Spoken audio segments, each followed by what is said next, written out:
It was the kind of morning that made the brick buildings of Chicago look softer than they were, when the wind off Lake Michigan moved gently instead of sharply, and the smell of wet concrete mingled with the sweetness of tulips someone had planted near the corner of Southport and Grace. It was 1947, and the war was over, at least on paper. The newspapers had moved on. The parades had long ended. But for the men who had come home with shadows stitched into their skin, the silence had only just begun. At that intersection, not far from Wrigley Field, a man in his late 60s sat on an old wooden crate, day after day, rain or shine. He wore a coat 2 sizes too big and a faded red bandana around his neck. Beside him, in a dented tin bucket, were wildflower bouquets wrapped in brown paper and tied with thin pieces of twine. He never called out to passers-by. He never raised his voice. He simply sat, head tilted slightly downward, eyes half closed, as if listening to a tune only he could hear. People came to know him, but never by name. Some called him the Red Scarf Guy. Others just nodded, recognizing his presence the way one recognizes a statue passed every morning, familiar, quiet, almost invisible in its stillness. Children would sometimes giggle as they walked past, daring each other to say hello. He always smiled, never spoke, but there was something else, something most people didn't notice. Not at first. Hanging around his neck just beneath the red scarf was a thin, frayed string, and tied to that string, swinging ever so slightly when he moved, was a small, oval-shaped metal tag. A dog tag, not polished, not worn like jewelry, just there, part of him. On a Tuesday in early spring, as the wind carried the sound of church bells through the streets, a young man in his 20s stopped to buy a bouquet. He handed over a few coins, said thank you, and turned to leave. But then he saw it, the tag, the number, the name. His face froze, his breath caught, because he recognized it, not just as a military ID, but as something specific, something rare, something buried in the margins of the war that most people never read about.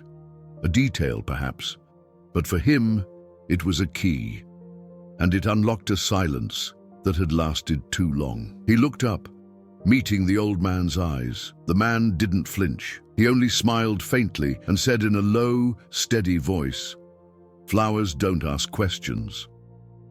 They just remember." And he turned back to his bucket, arranging a new bouquet with hands that trembled, not from fear, but from the weight of memory. If this story is already touching you the way it touched me while writing it, give it a like and subscribe to our channel. It helps us keep sharing true stories that move, inspire, and reveal the unseen. And now, get ready. Because what comes next changes everything. The young man's name was Daniel Foster, a second-year history student at the University of Chicago and the son of a World War I veteran who had returned home with a limp and a silence that had never quite healed. Daniel had grown up with stories that stopped halfway through, with photo albums full of names no one mentioned, and with a mother who lit a candle every November 11th without saying a word.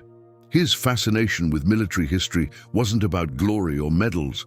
It was about finding out what had been buried beneath silence. He hadn't planned on buying flowers that morning. He was on his way to the library, a stack of books under his arm, when something about the old man's stillness stopped him. Maybe it was the way the wind seemed to move around him instead of through him.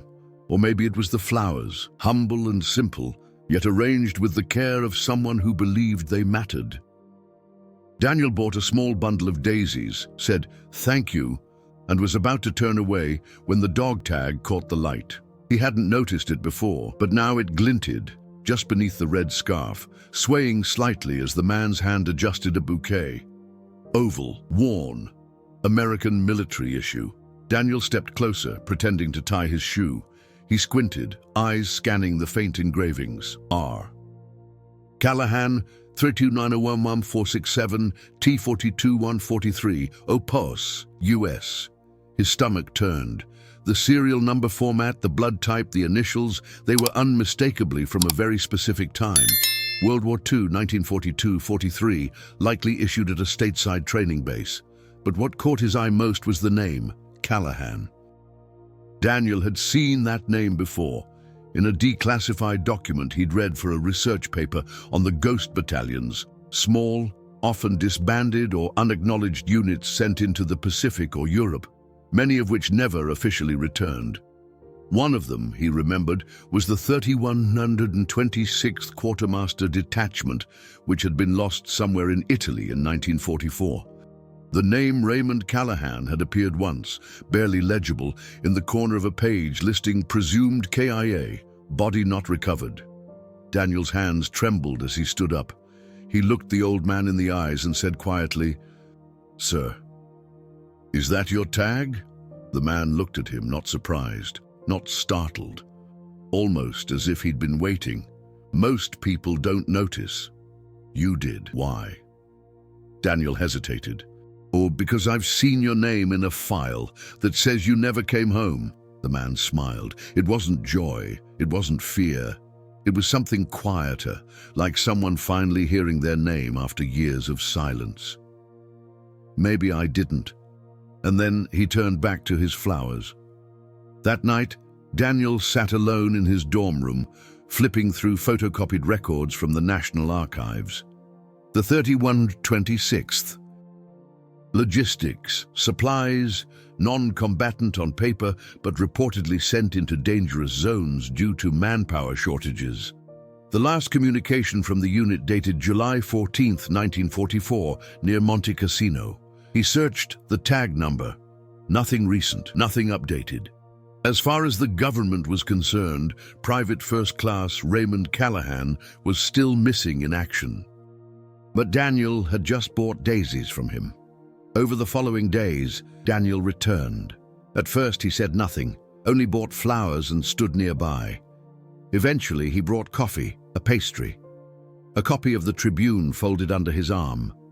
Slowly, the old man began to speak, not in long stories but in fragments, bits of memory handed over like petals. His name was indeed Raymond Callahan, born in 1912 in Milwaukee, drafted in 1942, trained in Fort Leonard Wood, Missouri. He'd been assigned to a logistics unit expected to remain behind the front lines, but the war had different plans. In early 1944, his unit was redirected to Italy just as the Allied push toward Rome intensified. Monte Cassino, blood, rubble, chaos. Callahan wasn't trained for combat, but when the front lines collapsed, supply became survival. "I saw more in those 3 months than most men see in a lifetime," he said once, staring at a dandelion. "And most of it, I'd rather forget." He was injured in a mortar blast, buried for 2 days under a collapsed field depot. When he was finally pulled out by an Italian farmer and smuggled to safety, his unit had moved on. Official records didn't follow him. He was listed as missing, presumed dead, and Callahan let it stay that way. Coming back from the dead isn't as romantic as it sounds. Sometimes it's easier to let the world think you're gone. He never returned to Milwaukee, never tried to reclaim a veteran's pension. Instead, he drifted from city to city, finally landing in Chicago. Selling flowers gave him something to do with his hands, something that didn't involve blood or fire or orders shouted in a language he no longer trusted. But the tag he kept, not for others, for himself. Because sometimes the only proof you ever existed is a number on a piece of metal. The hills around Monte Cassino didn't bleed, they crumbled. They collapsed in on themselves as shells cracked through stone and history alike. What had once been a monastery, built in the 6th century, became dust beneath boots and mortar fire. Raymond Callahan arrived there not as a soldier, but as a supplier, a man trained to move boxes, stack rations, and refill canisters.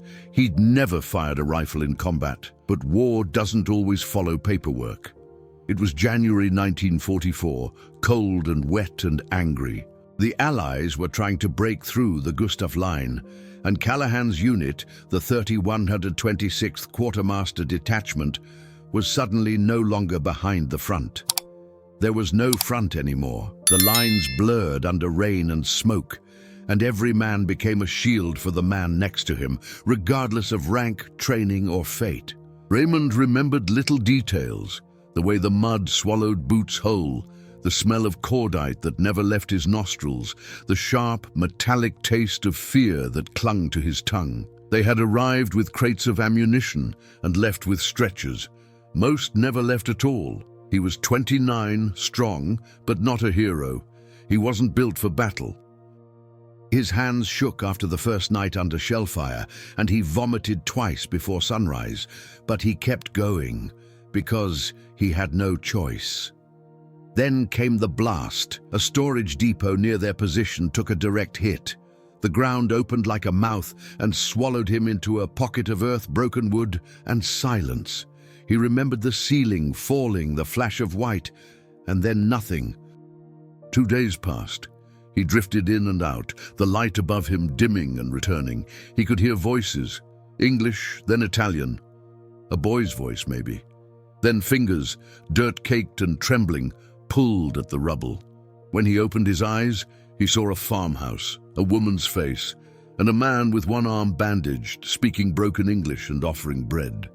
The farmer's name was Giorgio, and he and his wife nursed Raymond back to life. There was no radio, no telephone, no way to report, and even if there had been, Raymond wasn't sure he wanted to be found. When he tried to return to his unit, they were gone, moved forward. Weeks had passed. The Allies were marching north. His name had already been processed as missing in action. A chaplain likely read his name off a list back in the States. His mother may have received the letter. He didn't know. He didn't ask. He made his way to Rome on his own, disguised in civilian clothes, traveling at night, avoiding patrols and checkpoints. By the time he reached a Red Cross outpost, he told them a different name, said he was a civilian worker caught in the shelling. They believed him, or didn't care. They gave him papers, a meal, and transport on a hospital ship headed for Marseille. From there, he took trains, south, then west, until he crossed into Spain under another name entirely. When he finally returned to America in late 1945, it was through a merchant vessel docking in New Orleans. There was nothing and no one waiting for him. He could have gone home. He could have walked back into his life, found his old address, rung the doorbell. But the thought paralyzed him. Because how do you explain not dying? How do you tell a mother you let her mourn for 2 years? How do you face a fiancé who thought your last letter was goodbye? So he didn't. He took the name Ray Klein, shaved his face, and headed north. Chicago offered anonymity. The city was full of veterans, ghosts, widows. No one asked questions. No one looked twice at a man who kept to himself. Ray found work unloading fruit crates by the river. It paid just enough. At night he stayed in boarding houses, churches, back rooms of old hotels. Eventually, he rented a small basement room in a Polish neighborhood on the northwest side. Quiet people, familiar silences. Then one spring day in 1946, he saw a woman selling flowers from a crate on the corner. She looked tired, worn, but kind. He watched her for 3 mornings before speaking. On the 4th, he asked if she'd teach him. She shrugged and said, "The flowers don't care where you've been, just how you hold them," and that was enough. When she passed a year later, Ray took over her spot. Same crate, same bucket, same early hours and cold hands. It was a kind of penance, or prayer, or maybe just survival in another form. The dog tag he kept hidden at first, tucked into the lining of his coat, but over time he began to wear it again, not for others to see, but so that he wouldn't forget. A name, a number, a proof of existence. He never told anyone until Daniel came along. Daniel, with his questions and his gentle persistence, had cracked something open. "Why flowers?" he once asked. Ray looked up, eyes distant. "Because they die without pretending to be anything else, and because they grow again." Her name was Eleanor Whitaker, And before the war, she had a laugh that echoed through the narrow alleyways behind her parents' butcher shop on the south side of Milwaukee. She wore her hair in soft curls and pinned poppies to her coat every November in honor of her father, a casualty of the Argonne Forest in 1918. She was 26 when she met Raymond Callahan at a church fundraiser in 1941, and they danced to Glenn Miller on a crackling gramophone under paper lanterns strung between maple trees. He wore his uniform like a second skin, stiff but honest. She said he looked like someone who didn't like to talk much but felt everything too deeply, and he smiled, embarrassed, because it was true. They wrote letters after he left for training, dozens. Eleanor kept each one tied with a blue ribbon in a wooden box under her bed. He wrote about Missouri, the heat, the drills, the boredom. She wrote about the bakery where she worked mornings, her little brother's baseball team, how she'd sit on the porch steps at sunset and imagine him walking up the path. He proposed in a letter, simple and without decoration, "I'd rather face gunfire than a life where I don't come back to you." She said yes in hers, drawing a heart beside her name, something she'd never done before. In early 1944, the letters stopped. At first, Eleanor told herself it was the military mail, delayed, redirected, lost in the bureaucracy of a war machine too big to feel personal. But days turned to weeks, and weeks into months, and the silence became something heavier than hope. Then came the telegram. "We regret to inform you that Private First Class Raymond Callahan has been reported missing in action as of July 14, 1944, near Cassino, Italy." She didn't scream, she didn't cry. She folded the telegram, placed it next to his last letter, and sat in silence for an hour. Her mother made tea. Her father stood by the window and didn't speak. For a year, Eleanor wrote letters anyway, one every month. She wrote to his old address, to the Red Cross, to an army chaplain she had never met. She kept them brief. Sometimes she told him about the weather, sometimes about a dream she had where he returned with grey in his hair. She kept believing long after others stopped encouraging her to. Women like her were called the strong ones. The ones who didn't fall apart, who didn't question orders, who wore black with grace and carried on. But strength, Eleanor would later say to no one in particular, isn't always survival. Sometimes it's just waiting long enough for the pain to dull. In late 1945, she stopped writing. She packed away the box of letters, tucked it in the back of her closet, and tried to become someone else. She worked longer hours at the bakery, joined a church choir, helped care for her mother, who had taken ill. She smiled when people mentioned the war ending. She said all the right things, but something inside her had frozen. In 1946, she moved to Chicago with her aunt. The city was bigger, louder, more anonymous. She liked that. She could walk for hours without hearing her name. She worked as a secretary in a law office downtown and rented a small apartment with a window that faced a wall. It was perfect. No light, no view, no past. One February afternoon, the 14th, though she hadn't realized it at first, she passed a small park bench and found a bouquet of wildflowers sitting there. No card, no ribbon, just neatly tied stems wrapped in paper. She stood there for a moment, the air biting at her gloves. And then, without knowing why, she sat beside the flowers. She didn't take them. But she returned the next year, same day. Same bench. And again the year after that. She never asked who left them. Part of her was afraid to know. Part of her, a small, fragile part, already did.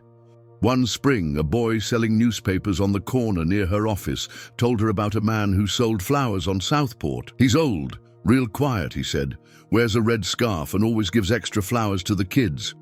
Eleanor never asked for more. She never went to see him. She wasn't ready, but every 14th of February she walked to that bench. In her final years, after cancer had taken most of her strength and all of her hair, she kept a photograph of a man in uniform on her nightstand. No one in her family recognized him. There were no letters, no names. just the image of a young soldier, half smiling, with a softness in his eyes that time could not erase. When she died in 1967, the photograph was buried with her. No obituary mentioned Raymond Callahan. No one knew the story, but in a small notebook found among her belongings, there was a line written in shaky script. "I waited. That's all I ever did. But I loved him. Still do." It began, like many things do, with a story. Daniel Foster had never intended to become a journalist. He was a historian by heart, a collector of echoes, a listener to the forgotten. But after months of silent conversations, quiet gestures, and the weight of everything Ray Callahan had entrusted to him, he knew it couldn't stay between the two of them. Stories, after all, weren't meant to be buried, especially not this one. The article appeared on a Sunday morning in the Chicago Tribune, nestled between a political cartoon and an obituary for a local alderman. It was titled, "The Man with the Red Scarf, a Soldier, a Silence, a Lifetime." The photograph showed Ray from a distance, sitting on his crate, flowers in hand, eyes to the pavement. Daniel had taken it carefully, respectfully, on a morning when the wind was gentle and the light made the cracked sidewalk glow.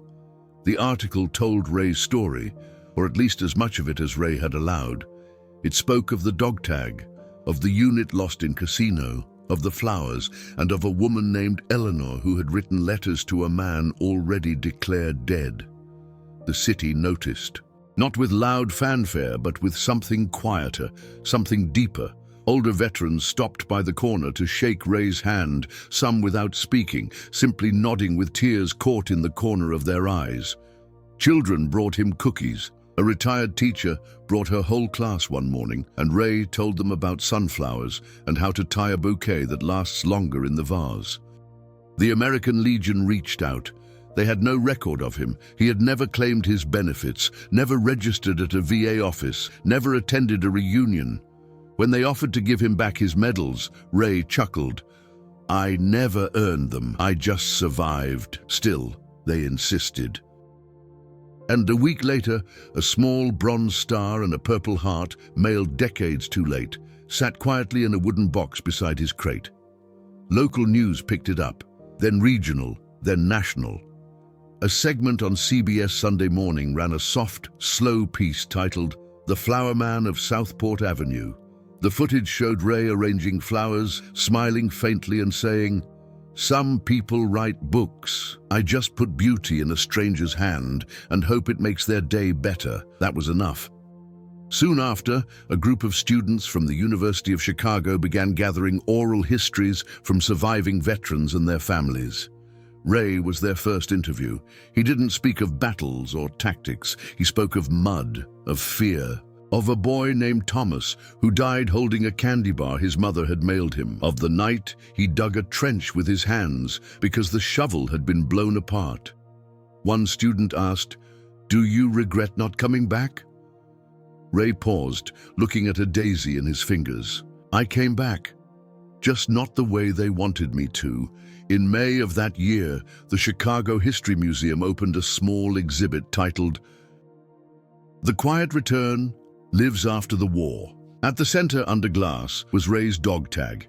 Next to it, a photo of Eleanor, one of her letters, the blue ribbon, a map of Monte Cassino, and a bouquet of dried wildflowers tied with the same thin string Ray had always used. He visited once, alone, early in the morning before the doors opened.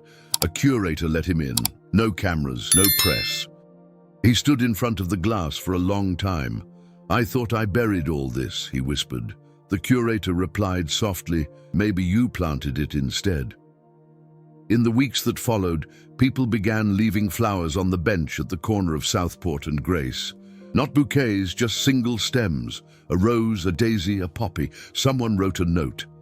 "For the ones who waited." And for the ones who couldn't come back whole. Ray never asked for any of it, but he allowed it, because by then he understood something Daniel had once said to him. "We don't tell these stories to relive the pain.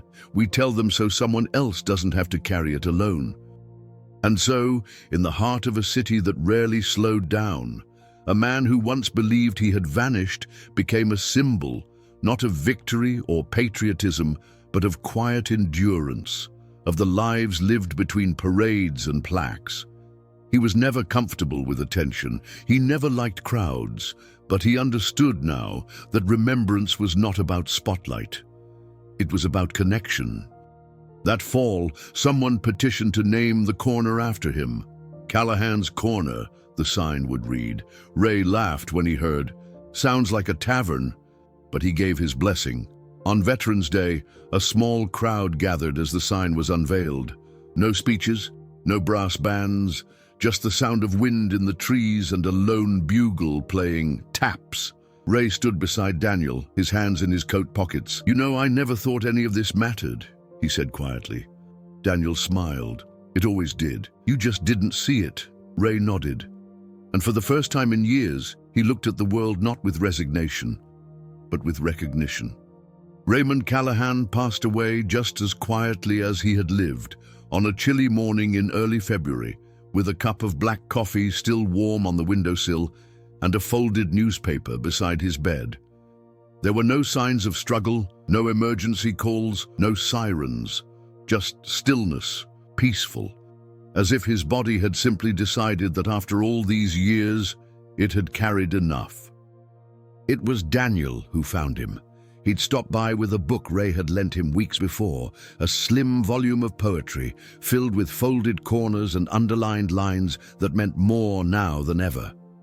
When he knocked and got no answer, he waited. Then he knocked again. And when he finally opened the door, he found Ray lying in bed, the red scarf resting over his chest, his hands folded neatly around a single wildflower. Pinned to his coat was his dog tag. A note rested on the table nearby. It was brief, written in a firm but fading hand. "Tell them I didn't disappear. I just stopped needing to be seen." The funeral was small, but not lonely. There were students, veterans, the flower vendor from down the block, the woman who ran the corner deli and used to give Ray leftover pastries. They came not out of obligation, but out of quiet reverence, each carrying a bouquet, not grand or showy, but humble, honest. Daniel spoke briefly. He didn't recount Ray's service record. He didn't list his medals. He read from one of Eleanor's letters. "I have not seen the world, but I know what it means to wait for someone you love." There wasn't a dry eye.